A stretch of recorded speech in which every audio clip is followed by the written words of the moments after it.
大家好，我是小满，今天分享一段印度播客节目，受访嘉宾叫 Jayant Mundra， 是一位专门研究中国发展战略的印度分析师。大家平时看印度新闻，估计早就习惯了他们那种脚踢美国，拳打中国，印度马上就要统治宇宙的迷之自信。但在这个视频里，这位老哥却完全不按套路出牌，他毫不留情地扯下了印度虚假繁荣，从基建腐败、就业数据造假到人才流失、对美态度，他全方位对比了中印两国的巨大差距，直接把主持人说到面色凝重，频频陷入沉默。究竟是什么原因让一个印度学者如此长他人志气，灭自己威风？中国到底做对了什么，让他发出了我们和中国的差距在认知层面的感叹？大家先好好看看这段视频，看完了小满再来给大家做个总结。कभी दुनिया दो हिस्सों में बटी थी, एक तरफ था अमेरिका और दूसरी तरफ था यूएसएसआर या फिर रशिया कह सकते हैं।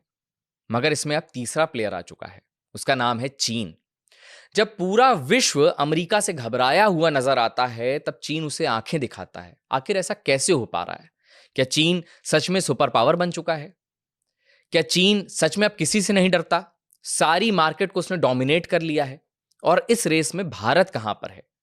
क्या जो बॉयकॉट चाइना हम कहते हैं, क्या वो कभी पॉसिबल भी है, या आज हम उस स्थिति में हैं जब हम चीन को बॉयकॉट कर पाएं या हम उसे पीछे छोड़ पाएं? इन सारी चीज़ों को आज हम समझने की कोशिश करेंगे। आज हमारे साथ बेहद खास मेहमान मौजूद हैं जिनका नाम है जयंत मुंद्रा। जयंत मुंद्रा एक रिसर्च एनालिस्ट हैं। उनका एक न्यूज़लेटर आता है डिकोडिंग दी ड्रैगन, यानी कि उन्होंने चीन पर बहुत अच्छे से रिसर्च कर रखा है, समझ रखा है एक एक चीज़ को कि चीन आखिर ऐसा कैसे कर पा रहा है। तो इस पॉडकास्ट में हम रेशनल तरीके से, एकदम ढंग से, विस्तार से, आसान भाषा में समझने की कोशिश करेंगे कि चीन आखिर इतना ग्रो कैसे कर रहा है, हर मार्केट को कैसे डोमिनेट कर रहा है, और हम इस रेस में कहाँ खड़े हुए हैं। तो पॉडकास्ट देखिए और अपना एक्सपीरियंस बताइए कि आपको ये कैसा लगा। सर, बहुत बहुत स्वागत है आपका। सबसे पहले तो जयंत ये बताइए कि अभी तक बड़ा ऐसे बोला जा रहा है कि चाइना सुपर पावर बन सकता है, बट चाइना जितना साइलेंटली काम कर रहा है, तो क्या हम ये कह सकते हैं कि चाइना आज की तारीख में सुपर पावर बन चुका है? बिल्कुल है सर, उसमें सोचने की बात ही नहीं है। आप ज़रा खुद सोचिए कि आज के दिन में अगर आप देखें तो ऐसे कौन से देश हैं जो कि यूएस को पूरी तरह हर तरीके से टक्कर दे रहे हैं, उनसे बिना डरे हर चीज़ कर पा रहे हैं। एक सिंपल सी भाषा ले लेते हैं, राइट।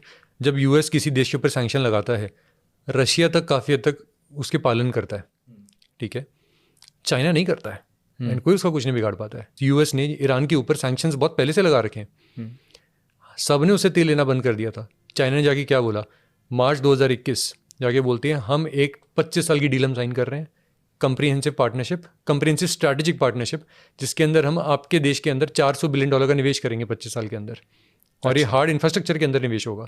बदले में हम आपसे लेंगे डिस्काउंटेड रेट्स पे क्रूड एंड गैस, एंड वो हर साल लिए जा रहे हैं। किसके अंदर इतनी हिम्मत है कि यूएस के खिलाफ जाके कर सके? तभी है ना जब आपको पता है कि यार हम बराबर के लोग हैं, ठीक है, हम आपसे ऑर्डर नहीं लेते, एंड अगर आप ऑर्डर देने की हिम्मत रखते हो तो हम उसको उसके खिलाफ जाने की भी हिम्मत रखते हैं। अगर आप हमारे ऊपर कोई एक्शन लोगे तो हमारे पास भी बहुत कुछ है जो कि आपको हर्ट करेगा। फॉर एग्जाम्पल, अगर आप हमारे खिलाफ कुछ भी करोगे, हम आपके रेत की सप्लाई हम रोक देंगे। आपकी रेत की सप्लाई रुकेगी, आपकी जो F-35 जेट्स की आप बात करते हो उसके अंदर कॉम्पोनेंट कहाँ से आएगा? आपका जेट नहीं बन पाएगा। उस तरह की बहुत सारी ऐसी वल्नरेबिलिटीज़ हैं जो कि चाइना के पास भी है, तो वहाँ से उसका पूरा स्टेटस वो बनता है सुपर पावर का।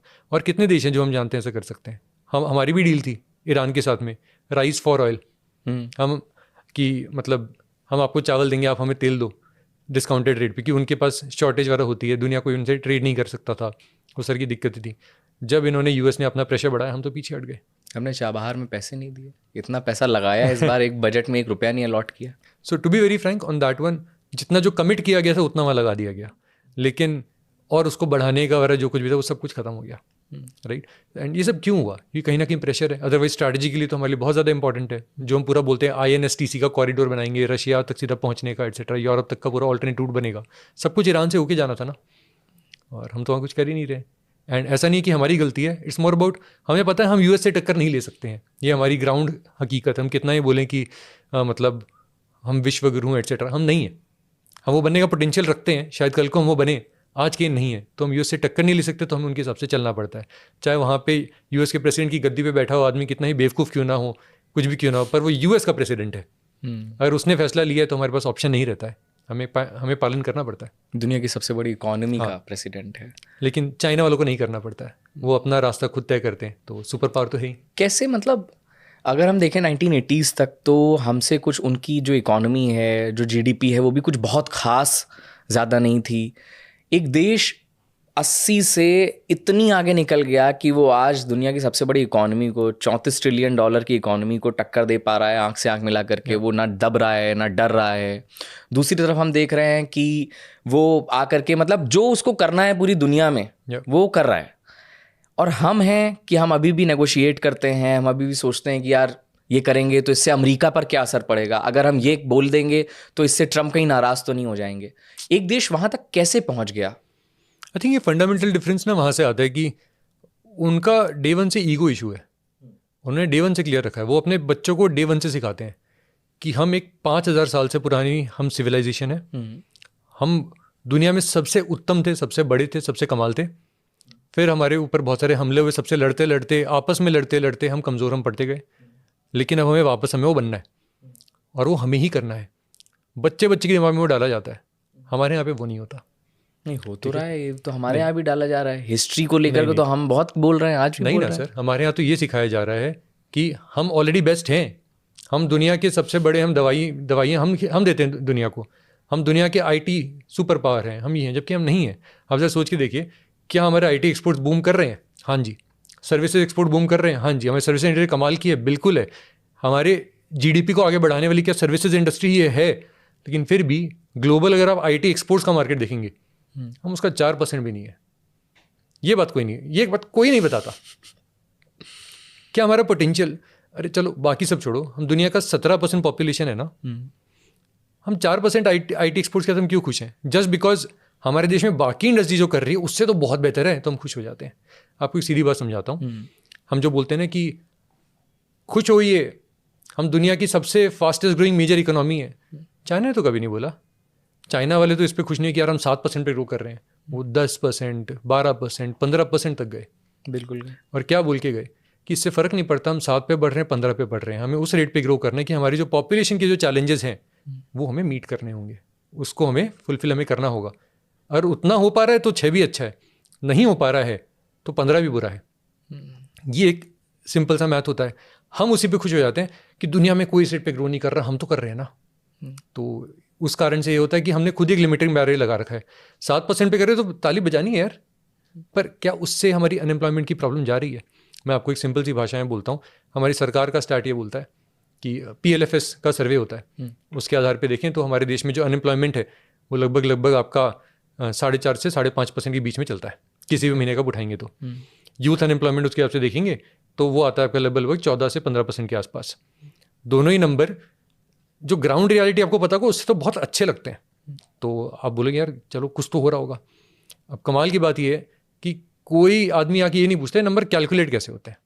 डेफिनेशन में जाके देखेंगे तो वहाँ पे क्या लिखा है कि भैया अगर सड़क के किनारे कोई लेबर बैठा है, जब सर्वे हो रहा है, अगर उस तक अगर सरकार पहुँच गई, अगर उससे अगर पूछा गया कि बताओ पिछले 7 दिन के अंदर, अभी डेफिनेशन से ध्यान से सुनिएगा, पिछले 7 दिन के अंदर क्या तुम्हें 1 घंटे का भी कोई ना कोई काम मिला है? अगर है तो तुम एम्प्लॉयड कहलाते हो। मतलब क्या हुआ, आप बेरोजगार बैठे हो चाय की टपरी पे और अचानक से कोई दुकानदार आके बोल दे घंटे भर के 100 रुपये दूंगा, गोडाउन में चल सामान उठा के ट्रक में रखना है, आदमी एम्प्लॉयड कहलाएगा। पर डेफिनेशन ये है। और मैं पर्सनली सबसे बड़ी दुविधा ये कि जब आप ये कॉल आउट करते हो कि यार ये नंबर्स बनाने, चलो ठीक है नंबर कोई भी कैलकुलेट करना है, एक डेफिनेशन तो आपको बनानी पड़ेगी, बिल्कुल, पर क्या ये डेफिनेशन सही है? इतना भी सवाल आप पूछ लो तो लोग आके क्या बोलते हैं, अरे दुनिया भर में यही होता है, यही डेफिनेशन चलती है। यार दुनिया भर में गलत डेफिनेशन चल रही है तो हम उससे खुश हो जाएं? क्या उससे अनएम्प्लॉयमेंट सॉल्व हो गई? क्या उस आदमी को वो नंबर बोलने से 7 दिन उसे 1 घंटे का काम भी मिल रहा है? नहीं मिल रहा तो वो प्रॉब्लम है। चाइना में ये सब नहीं चलता है। अब लोग बोल सकते हैं प्रॉब्लम ये है चाइना की, भैया वहाँ पे तो डेटा ही नहीं होता है, कुछ रिलायबल नहीं है। तो खाली हमारा डेटा है, वो कैसे कैलकुलेटर उस पर फोकस, हमारा डेटा है उस पर हम खुश हो जाते हैं। मेजर इंपॉर्टेंस खाली की बात आती है, आपका डेटा मैटर नहीं करता, आपकी पॉलिसीज मैटर नहीं करती। मैटर, ये बात कुछ लोगों को बुरी लग सकती है बट हकीकत यही है, ये मैटर नहीं करता आप डिक्टेटर हो या फिर डेमोक्रेसी हो।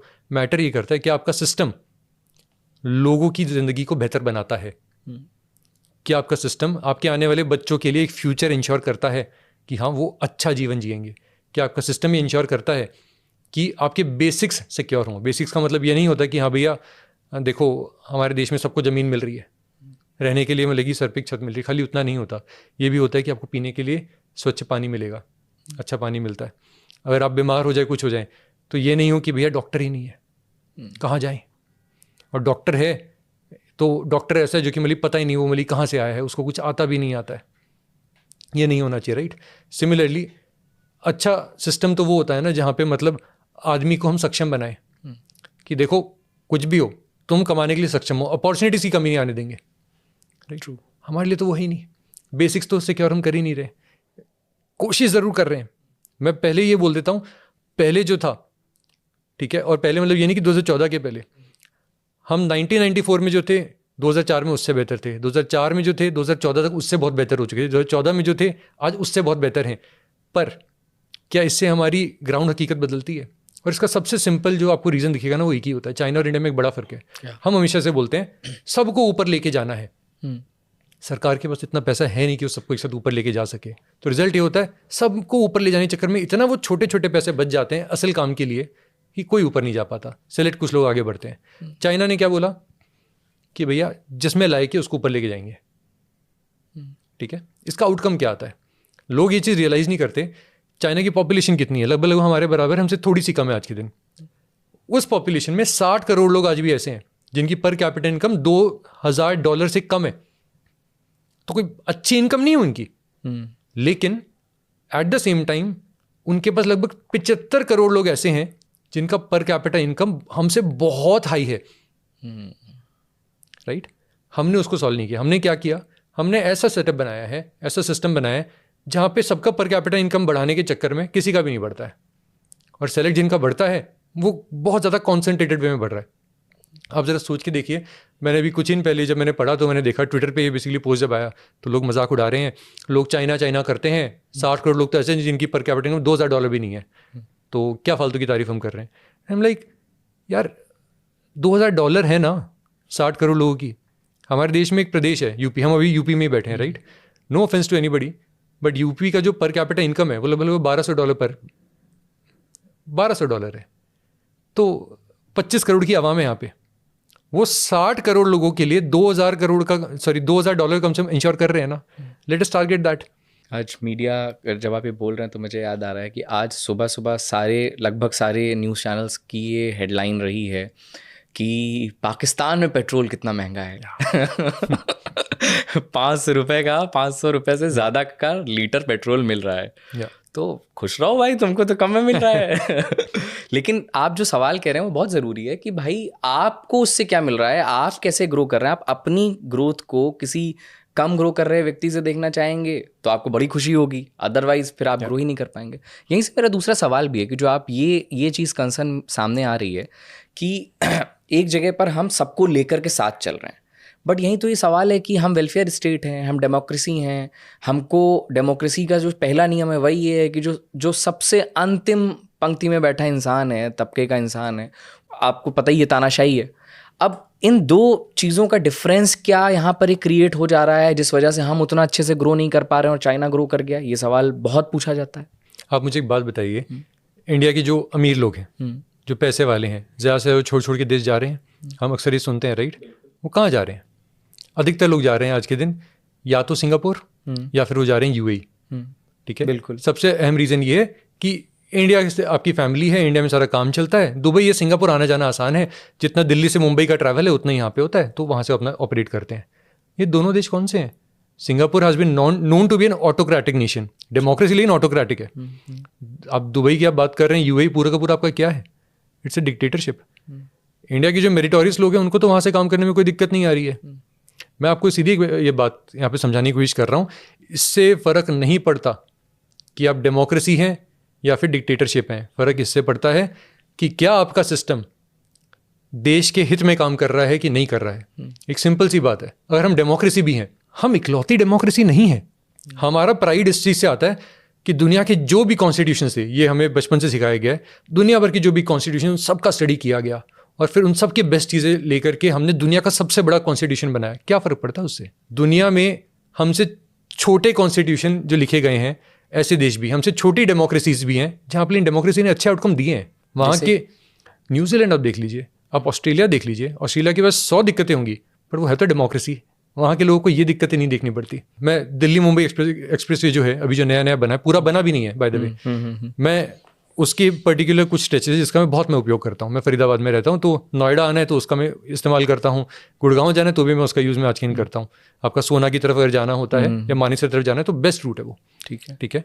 अभी पूरा दिल्ली मुंबई एक्सप्रेस वे मुंबई तक का खुला भी नहीं है, कुछ स्ट्रेचेस तो अभी काम चल रहा है। और सोचिए ये जो स्ट्रेच अभी खुला है लगभग 1.5 साल पहले, 1.5 साल के अंदर इस पूरे के ऊपर पैचवर्क हो चुका है। क्या सेंस है इसका? आपको लगता है कि ये इसमें हमें ये देखना चाहिए कि लोग जैसे बोलते हैं ना कि कभी मतलब बारिश हुई तो चाइना के किसी दूर दराज किसी जगह पे फ्लड आया, हम बोलते हैं ये देखो चाइना का इंफ्रास्ट्रक्चर। अरे वो छोड़ो, तुम अपना देखो। हम कब इस पर सवाल पूछेंगे? 1 लाख करोड़ का ये पूरा एक्सप्रेस वे बताया गया था, बनते बनते लगभग 1,30,000 1,40,000 करोड़ का बनेगा, पूरा होगा वो। उससे पहले तो जगह पैचवर्क अभी शुरू हो गया है। एंड मैं लिख के गारंटी दे सकता हूँ, चाहे तो Nitin Gadkari ji, although of course वो नहीं आएंगे, वो बहुत बड़े आदमी है, मैं बहुत छोटा हूँ उनके सामने, मैं एक अदना सा आदमी हूँ, एक आम आदमी हूँ। पर आइए, मैं आपको MG आस्टर मेरी गाड़ी है, आपको अच्छे से बिठाऊंगा AC चला करके, मैं आपको लेके चलूंगा दिल्ली मुंबई एक्सप्रेस वे में। वो जो अक्सर वो वीडियोज भी डालते हैं ना, नए नए जो एक्सप्रेस वे बनते हैं, कि देखो मैंने ग्लास रखा, उसके अंदर पानी है, कहीं बाहर नहीं गिरा, इतनी स्मूथ में सड़क बनाई है। वो सड़क बनने के 1 साल बाद आप उस पर सिंचित आप करके दिखाइए, आप मेरी गाड़ी में चलिए। दिल्ली मुंबई एक्सप्रेस वे की बात मैं कर रहा हूँ। आपको समझ में आएगा कि दिक्कत ये नहीं है कि हम डेमोक्रेसी हैं, दिक्कत ये है कि हम इस बात में खुश है कि हम डेमोक्रेसी हैं। हमें इस पे हमें गर्व होना चाहिए कि यार हमारी जो डेमोक्रेसी है, क्या वो देश के लोगों को आगे बढ़ा रही है? क्या इसमें खामियां हैं? अगर खामियां हैं तो हमें डेमोक्रेसी की ना ढकोसलीबाजी पे हमें तालियां नहीं बजानी चाहिए, हमें देखना चाहिए इसमें क्या बेहतर हम बना सकते हैं। क्या ऐसे सिस्टम है जो कि इन लोगों के ऊपर चेक्स एंड बैलेंसेस लगाएं? एंड मैं खाली मोदी सरकार या नितिन गडकरी जी के लिए नहीं बोल रहा, कोई भी सरकार हो, आप किसी भी स्टेट पे जाइए, कांग्रेस रूल स्टेट में चले जाइए, वहाँ पे स्टेट हाईवेज का भी यही हाल होता है। और ये बात खाली सड़क की भी नहीं है, हमारे नोएडा में ही अभी हम नोएडा में बैठे हैं, यहाँ पे भी आपने देखा ही होगा राइट, वो एक मेट्रो स्टेशन बना, उसका वो पुल बनाया गया कनेक्ट करने के लिए 2 मेट्रो स्टेशन को। वो पुल ऐसा बनाया गया है कि वो दूसरे वाले की पिलर के अंदर वो घुस रहा है। अब आदमी उसके या तो ऊपर से हाई जंप करके जाएगा या उसके नीचे से घुसेगा। इसके ऊपर 40 करोड़ 45 करोड़ रुपए लगाए गए। क्या हिसाब किताब पे बना क्यों है? और जब बना तो पता नहीं था कि ये पिलर के अंदर घुसेगा, आप अंदर नहीं घुस सकते, उसके नीचे से रेंग के जाना पड़ेगा, ऊपर से जाना पड़ेगा। आपको लगता है चाइना में किसी को ये शिकायत करनी पड़ती है अपनी सरकार से? असल बात यह है, वहाँ की सरकार उनकी जनता के लिए इतना तो काम कर रही है कि उनकी जनता को इन चीज़ों के लिए नहीं रोना पड़ता। और मैं ये चाइना की तारीफ नहीं कर रहा हूँ, मैं यहाँ पे ये बोल रहा हूँ हमें उनसे सीखने की ज़रूरत है। उन्होंने ऐसा कैसे इंश्योर किया है कि किसी की हिम्मत नहीं होती मैं खराब सड़क बना के दे दूँ, खराब पुल बना के दे दूँ। यहाँ तो आए दिन देखते हैं हम कि 90 डिग्री का मोड़ है पुल पे, सीधे जा रहा था फिर ऐसे मुड़ गया। सर वो तो फिर भी अच्छा वाला है। आप यूपी के कुछ हिस्सों में, बिहार आप चलिए सर, हर साल मानसून में होता है 13 ब्रिज बह जाते हैं, बड़े बड़े फ्लाईओवर होते हैं, बह जाते हैं। अभी एक और वीडियो आया बिहार में, वो गंगा जी के ऊपर एक पूरा पुल बन रहा है। अब पुल जब बनता है ना इतनी गंगा के ऊपर, तो लोग ये अक्सर समझने की कोशिश नहीं करते बनता कैसे है। तो नीचे पहले पूरी कवरिंग बनाई जाती है जगह जगह, फिर अंदर से उसके पानी होता नहीं है, बाहर निकाला जाता है, फिर उसके अंदर फिर सीमेंट और कंक्रीट डाल के पूरा उसके पिलर बनता है। तो कवरिंग जो होती है, कवरिंग बह गई है, अब वो पिलर वो अब रिस्की टेरिटरी है। और वो जो पुल जो है वो 4500 करोड़ का बनाया जा रहा था। मैं यहाँ पे उनकी डिक्टेटरशिप की भी तारीफ नहीं कर रहा हूँ, मैं यहाँ पे ये बोल रहा हूँ हमारी जो डेमोक्रेसी है उसमें अकाउंटेबिलिटी की बहुत ज़्यादा कमी है। और कहीं ना कहीं इतना सेल्फ प्राइड हमारे अंदर ऑलरेडी भर दिया गया है कि हमें भूल गए हैं कि हम दुनिया के सबसे महान देश हैं नहीं, हम खाली वो काबिलियत रखते हैं आज के दिन। उस तक पहुँचने का एक सफ़र है जिसमें सबसे पहला अहम कदम है कि हमारे जो नेतागण हैं, हमारे जो लीडर्स हैं, हमारी जो ब्यूरोक्रेसी है, उनसे अकाउंटेबिलिटी इसलिए हम इंश्योर करें कि अगर आप 4500 करोड़ लगा रहे हो, हम मानते हैं सब कुछ, मैं बोलता हूँ यहाँ पे भी होता होगा, लेकिन 4500 करोड़ में चलो आधा खा लिया गया, आधे का और आधा खा लिया गया, जो भी एटलीस्ट लगा है, क्या वो अगले 30 साल तक वैसा रहेगा? 30 छोड़िए 20 साल तक वैसा रहेगा? इतना तो इंश्योर कर लीजिए। उनको साफ हवा भी मिल रही है, साफ पानी भी मिल रही है, वहाँ पे एक्वागार्ड का सिस्टम ही नहीं है। लोग वहाँ पे घर पे ही मतलब कि अपना सब कुछ वहाँ पे उनका आता है, पानी वही पीते हैं, जो कि बाकी मेजॉरिटी देशों में भी होता है। लोग मुंबई के लिए भी कुछ साल पहले तक तो ये बोलते थे, अब जगह जगह एक्वागार्ड लगने लग गए हैं। यहाँ तो पॉसिबल ही नहीं है बिना आरओ का। हमारे यहाँ तो पॉसिबल ही नहीं है राइट। मेरा एक सिंपल सवाल है, वहाँ पे जनता को बेसिक्स तो मिल रहे हैं। आप गाड़ी जो आप खरीद रहे हो, सब कुछ टैक्स वैक्स सब दे के आप ले रहे हो राइट। आप गाड़ी चलाते हो, सड़क पे एक बड़ा सारा गड्ढा आता है, उसके अंदर चले आती है और कुछ नहीं होता, ऊपर से फ्लाईओवर से कुछ गिर जाता है। युवराज मेहता वाला मामला अभी भर भर के हैं सर, भर भर के हैं। वो भी तो एक टैक्स है ना। सबसे बड़ी दुविधा ये है कि हमारे देश में सबसे बड़ी दुविधा ये है, जान की कोई कीमत नहीं है।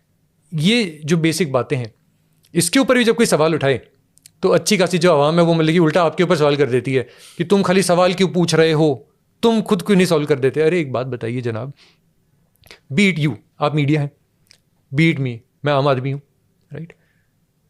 हमारा सरकार के लिए ताली बजाना काम नहीं है। लोग ये कब समझेंगे? हमारा काम है, सरकार अच्छा अगर काम कर रही है वो उसका फ़र्ज़ है, उसको एक्नॉलेज करो, लेकिन ये नहीं कि भैया क्या ही कर दिया, मज़ा आ गया। ये नहीं करना है हमें। हमें ये करना है, आपने बहुत अच्छा काम किया, पहले वालों से और बेहतर किया, लेकिन क्या और बेहतर हो सकता था? क्योंकि आपका कंपटीशन पिछली वाली सरकार से नहीं है या आगे आने वाली से नहीं है, आपका कंपटीशन उससे है जो कि दूसरे देश की सरकार चला रही है। कहीं वो हमसे आगे तो नहीं निकल रहे? अगर आगे निकल रहे हैं तो बीच का जो गैप है उसको कम हम कर पा रहे हैं, नहीं कर पा रहे तो हमें और बेहतर करना पड़ेगा। ये बोलना हमारा काम है, बीट मीडिया और आम आदमी। लेकिन हम उसमें खुश होते हैं कि नहीं नहीं, और वहीं पे आती है दिक्कत। रिजल्ट ये होता है, क्या हम पिछले 10 सालों में आगे आए हैं? बिल्कुल आए हैं, बहुत सारी चीज़ों में आए हैं, लेकिन क्या जिनसे हमारा कंपटीशन है वो हमसे ज़्यादा आगे गए हैं? बिल्कुल गए हैं, बहुत सारे देश गए हैं। चाइना एआई में तो आगे नहीं था ना हमसे, वहां तो कुछ हुआ ही नहीं था, राइट। यूएस से आज वो पूरी टक्कर ले रहा है, बेस्ट ऑफ मॉडल चाइना वाले भी बना रहे हैं, ओपन क्लॉक का वहां पे भी क्या रेवोल्यूशन चल रहा है, यूएस वाले वो चीज़ नहीं कर पा रहे हैं। एकदम नेक टू नेक कंपटीशन कर रहे हैं चाइना वाले यूएस से। वो तब जब उनके ऊपर चिप्स के ऊपर रेस्ट्रिक्शंस, हर तरह के रेस्ट्रिक्शन लगाए गए हैं, सब कुछ। आप कह रहे हैं कि चाइना आर्टिफिशियल इंटेलिजेंस में यूएस को पूरी तरह से टक्कर दे रहा है? बिल्कुल दे रहा है। एंड मेरा खाली ये सवाल है, हमें किसने रोका था? एआई में तो ऐसा नहीं है कि 11 साल पहले से वो लगी कर रहे थे एटसेट्रा, कंपटीशन था ना। हम वहाँ से अभी एक यूनिवर्सिटी में रोबोट लाए थे या एआई में। चलो वो तो ऑलरेडी, अब उस पर क्या ही टाइम वेस्ट करना है, हो चुका। एक सिंपल सी चीज़ है, चाइना वालों ने कैसे किया। अब मैंने चाइना से जब मैंने पढ़ा सब कुछ, उनकी एक स्ट्रैटेजी सी टर्टल्स, मैं हर जगह उसके बात करता हूँ। सी टर्टल क्या होता है? समुद्री कछुआ जो होता है, जब वो थोड़ा सा बड़ा होने लगता है ना, तो माँ उसको समुद्र में ढकेल देती है। अच्छा। फिर वो समुद्र में दुनिया भर वो घूम करके, पता नहीं क्या उनका नेविगेशन सिस्टम होता है अंदर से, वो वापस उधर ही आता है आगे चल के, सारी दुनिया का एक्सपीरियंस लेकर के, अच्छा समुद्र में हर तरह के पानी में कैसे क्या जीना है, वो आ जाता है वापस। ठीक, चाइना ने स्ट्रैटेजी को अपनाया। भेजो अपने बच्चों को बाहर, कोई दिक्कत नहीं, बाहर पढ़ने भेजो, इंसेंटिवाइज करो, स्पॉन्सर करो बच्चों को कि तुम बाहर जा सकते हो पढ़ने के लिए। ईजी बनाने के लिए बाहर की यूनिवर्सिटी से, यूएस की, यूरोप की यूनिवर्सिटी खुद पार्टनरशिप करी चाइनीज यूनिवर्सिटीज़ ने कि हमारे बच्चों को वहाँ पे जाने को ईजी हो। At the same time programme ऐसे बनाए कि उसी आदमी को 10 साल, 5 साल, 15 साल के एक्सपीरियंस के बाद वापस आने के लिए इंसेंटिव दिए जाते हैं, टैक्स ब्रेक्स दिए जाते हैं, सब्सिडाइज हाउसिंग दी जाती है, रिसर्च ग्रांट्स दिए जाते हैं, कि आदमी बाहर से वापस वहाँ चाइना आने के लिए मरे कि नहीं यार मैं तो वापस जाऊंगा, हो गया। हमारे यहाँ जा तो रहा है, वो आना नहीं चाहता है। प्लस मैंने इससे इंस्पायर्ड, मैंने पूरा डीप डाइव लिखा, तो लोग बोलते हैं क्या? अरे तुम तो सरकार को उल्टा स्कीम दे रहे हो, लोगों को आप स्कीम दे रहे हो कि अगर तुम बाहर जाओगे तो वापस आने पे तुम्हें टैक्स पे सब्सिडी मिलेगी, तो तुम तो लोगों को बोल रहे हो और बाहर जाओ और बाहर जाओ, ताकि वो 10 साल बाद शायद वापस आए। हमारा मुद्दा ये है कि हम उनको कैसे वापस लेके, हमें उसके ऊपर काम करना है।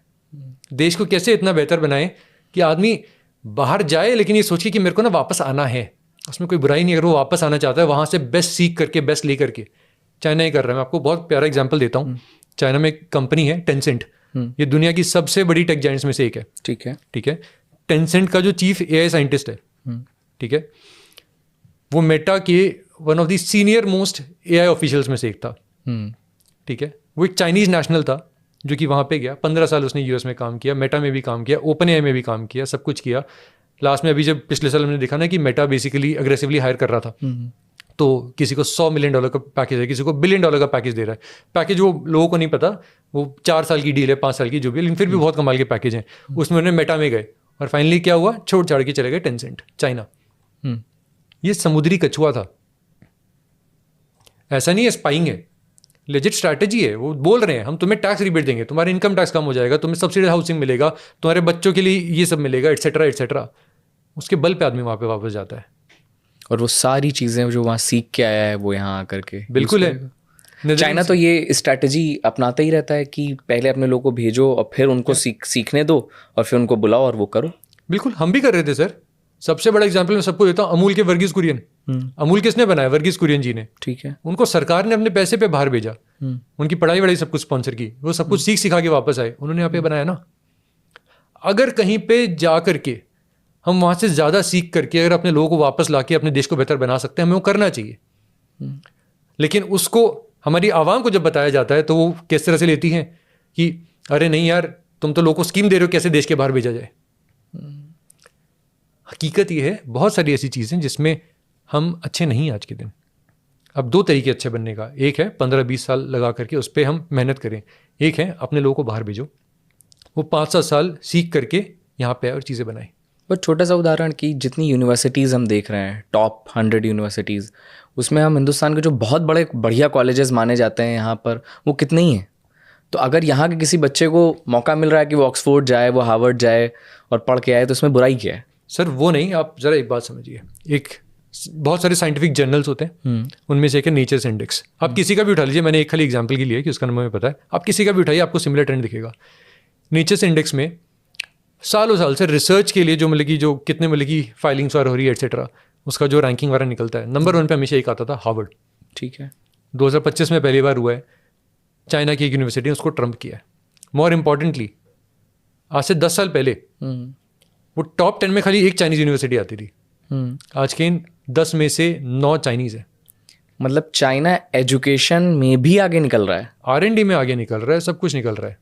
ये कैसे किया है?不知道大家感觉如何？反正我觉得这位印度学者的发言，在一众印度必胜的迷幻神药里，简直是一盆极其冰冷刺骨的洗脚水。这段视频最犀利的地方，就是撕破了印度人最爱穿的2件皇帝的新装。第一件叫世界大国，第二件叫民主体制。先说大国梦，嘉宾把超级大国的标准看得很透。真正的强大，从来不是搞 GDP 数字的游戏，而是你敢不敢对美国说不。中国敢无视美国的制裁，跟伊朗签下25年的战略大单，用基建换廉价石油，是因为我们骨子里就把自己当成和美国平起平坐的棋手。反观印度呢，天天自诩世界导师，结果美国主子咳嗽一声，立马吓得掐断了伊朗的石油进口，连投进恰巴哈尔党的真金白银都打了水漂。这就叫大国，这顶多算个懂看老美眼色的大户罢了。再说说他们最引以为傲的西式民主，每次印度在基建和效率上被中国碾压时，总喜欢拿我们是民主国家，所以慢一点来当挡箭牌。结果这位老哥一语道破天机，连干净的饮用水都喝不上，连不塌的桥梁和不坑人的公路都修不出来。你这民主除了能在选举时喊2句口号，还能干嘛？印度政府搞1周工作1小时就算就业这种掩耳盗铃的数据游戏，看着光鲜，可掩盖不了比哈尔邦每年雨季都要塌10几座桥的魔幻现实。最让人感慨的是人才战略的对比，咱们中国用海归战略砸真金白银，得顶配待遇，把像前 Meta 高管这样的顶尖 AI 人才从美国吸回来，推动科研在自然指数上超越哈佛。而印度呢，他们本国的富豪和精英正排着队打包行李，大批大批的润去新加坡和迪拜。